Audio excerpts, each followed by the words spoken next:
What are you doing with the U.S. Marshal Service to help protect our federal judges and with state and local judicial systems to help provide some of the expertise of the FBI in protecting them as well? I share your concern, Senator. We have 35 open investigations, 17 against federal judges, and the remainder against state court judges and threats that they have received. And as you know, federally, there's a specific statute which prohibits that. So we are working up those cases and referring them to prosecution where we can meet the threshold for evidence. Sometimes the answer not given to a question is more powerful than any answer given. When Chris Coons took the microphone, the routine oversight hearing at the Senate Judiciary Committee ceased to be routine. The senator from Delaware, usually the guy who plays reasonable centrist. The Democrat who works across the aisle. The guy who doesn't do theater, doesn't go viral, calm, cool-headed, prosecutorial-minded. Yale law graduate, constitutional law background, former county executive. When Chris Coons asks a question, it's not for the cameras. It's because he already knows the answer and is building a case. Director Patel, he says, his voice calm, almost friendly. I want to talk about something very specific. Not policy, not budget, something very specific that has come to my attention. Patel nods. Of course, Senator. On March 22 of this year, Coons continues, did you issue a directive to FBI field offices regarding the handling of investigations that involve or potentially involve former government officials? The room shifts. You can feel it. That subtle energy change when people realize something unexpected is happening. Patel's expression doesn't change, but his hand, the one resting on the table, presses down just slightly harder. Knuckles whitening. Senator, the FBI routinely issues operational guidance to field offices. This is part of standard bureau management. I'm not asking about standard guidance. Coons pulls out a document. Single page. Official FBI letterhead. I'm asking about a specific directive dated March 22. Are you familiar with it? Patel glances at his lawyers. Quick look, less than a second, but it's there. Senator, I'd need to review the specific document you're referencing. Let me help you. Coons holds up the paper so the cameras can see.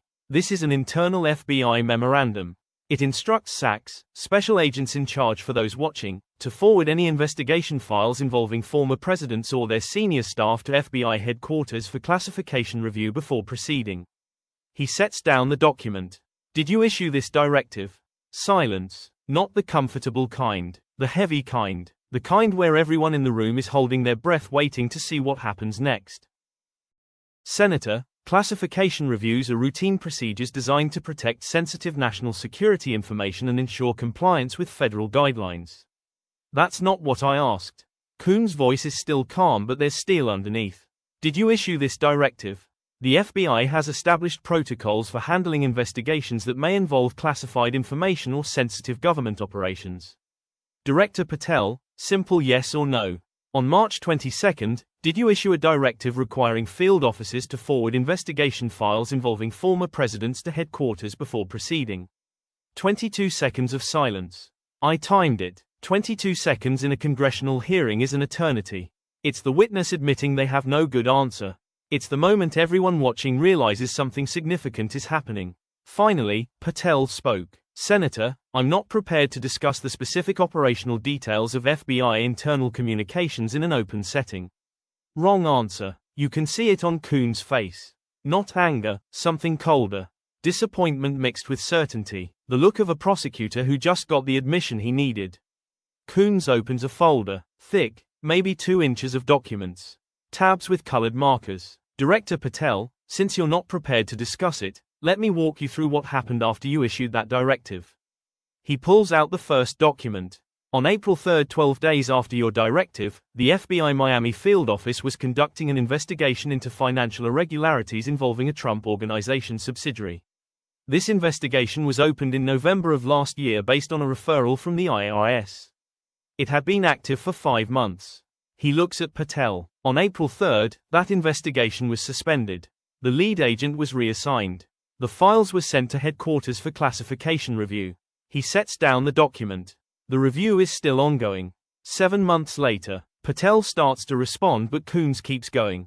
April 17, FBI Phoenix. Investigation into potential violations of the Presidential Records Act involving documents stored at Mar-a-Lago. After the initial search, active investigation, witnesses being interviewed, subpoenas being prepared. He pulls out another document.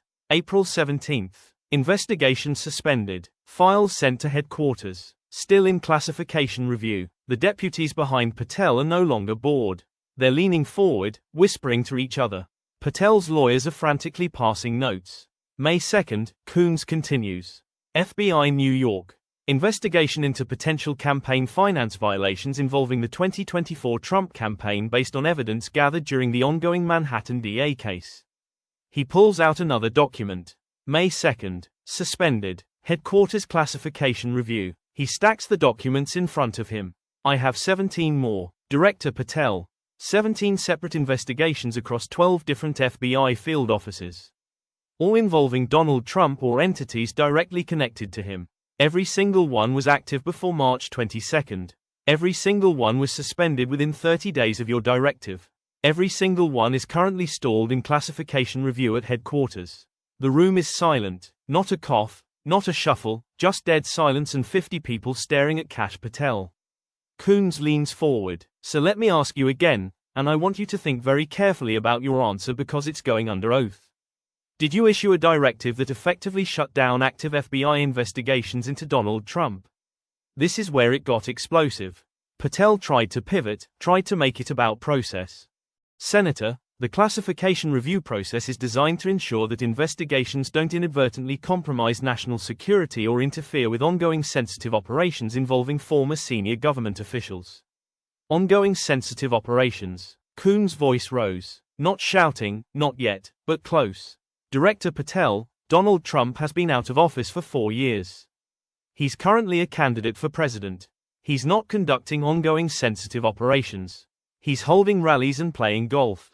Senator, former presidents maintain certain security clearances and access to sensitive information that requires ongoing protection. Then explain this. Coons pulls out another document. This one is different, thicker, multiple pages clipped together. This is a comparison analysis my staff prepared. We looked at every FBI investigation involving former senior government officials over the past 20 years. Presidents, vice presidents, cabinet members. He flips through the pages. You know what we found. The average classification review for investigations involving former officials takes 14 days. 14. The longest on record before your tenure was 41 days. He looks at Patel. The 17 investigations involving Trump that you sent to headquarters for classification review. The shortest has been in review for 7 months. 7 months, Director Patel. The longest has been stalled for 11 months. This isn't a classification review. This is a burial. Now I need to stop here and explain something because this is critical. For months, people have been asking questions about the FBI under Kash Patel. Why haven't we seen any movement on Trump-related investigations? Why did everything go quiet after Patel became director? The official answer has always been the same.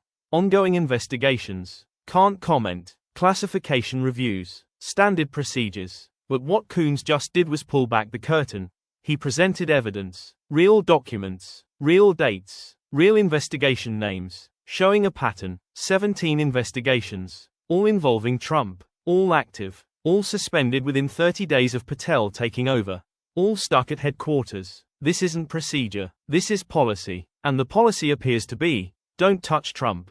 Patel was sweating now. Actually sweating. You could see it under the hearing room lights. His tie was loosened slightly.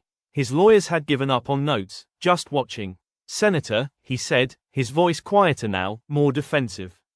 The FBI does not make investigative decisions based on political considerations. Our duty is to follow the facts wherever they lead and to do so in accordance with established legal protocols. Then why, Coons interrupted, have none of these investigations been closed? If the classification reviews found problems, if there were legal issues, these investigations would be formally closed. But they're not closed. They're suspended. They're in limbo. And the only common denominator is Donald Trump. He gathers his documents. Director Patel, I'm going to be very direct with you. You were appointed by Donald Trump. You served in his administration. You've publicly stated that you believe the FBI has been weaponized against Trump. And now under your leadership, Every active investigation into Trump has been effectively shut down. He pauses. That's not coincidence. That's corruption. Voices rose in the room. Not literally, but close. Gasps from the gallery. Reporters scrambling for their phones. Other senators looking at each other with expressions ranging from shock to, finally someone said it. The chairman bangs his gavel twice, calling for order. Patel tried to respond. Senator Coons, I categorically reject any allegation that the FBI has acted improperly or with political bias under my leadership.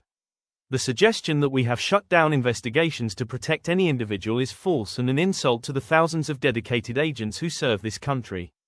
Coons shook his head. Director Patel, let me tell you what I see. I see 17 investigations. I see a clear pattern. I see a directive you issued. And I see a 7 to 11 month delay. You can call it classification review. You can call it standard procedure. But the American people see it for what it is, protection. He leaned back. This committee will be issuing subpoenas for all 17 investigation files. We will be interviewing the lead agents who were reassigned. We will be deposing the classification review board members. And we will get to the truth even if you won't tell it. The hearing technically continued after that. Other senators asked other questions. Someone brought up border security. Someone asked about counter-terrorism funding. Nobody was paying attention. Nobody cared because the only thing anyone could think about was what Coons had just laid out on national television. 17 investigations into Trump, all shut down under Kash Patel, and a directive that appears to have been designed specifically to make it happen. Within minutes, clips were everywhere. Twitter exploded. Cable news interrupted regular programming. Legal analysts were debating whether Patel could be charged with obstruction of justice. And somewhere in FBI headquarters, people were probably scrambling to figure out how to respond to questions that weren't supposed to be asked in public. I keep replaying that moment. Coons stacking those documents in front of Patel, saying the number, 17, asking the question everyone's been thinking but nobody in power has been willing to ask. Did you shut down investigations to protect Trump? And Patel sitting there, no answer, no defense, nowhere to hide. This isn't going away. Coons announced the subpoenas. The files will be released. The agents will testify, and Kash Patel will have to explain why 17 active investigations into the former president all mysteriously stopped within weeks of him taking office. 47 seconds. That's all it took for Chris Coons to do what nobody else has done. To present the evidence, to connect the dots, to ask the question directly. Did you shut down FBI investigations to protect Trump? The answer is becoming clearer every day. And Patel's silence, his deflections, his refusal to defend his own actions, that's the loudest answer of all.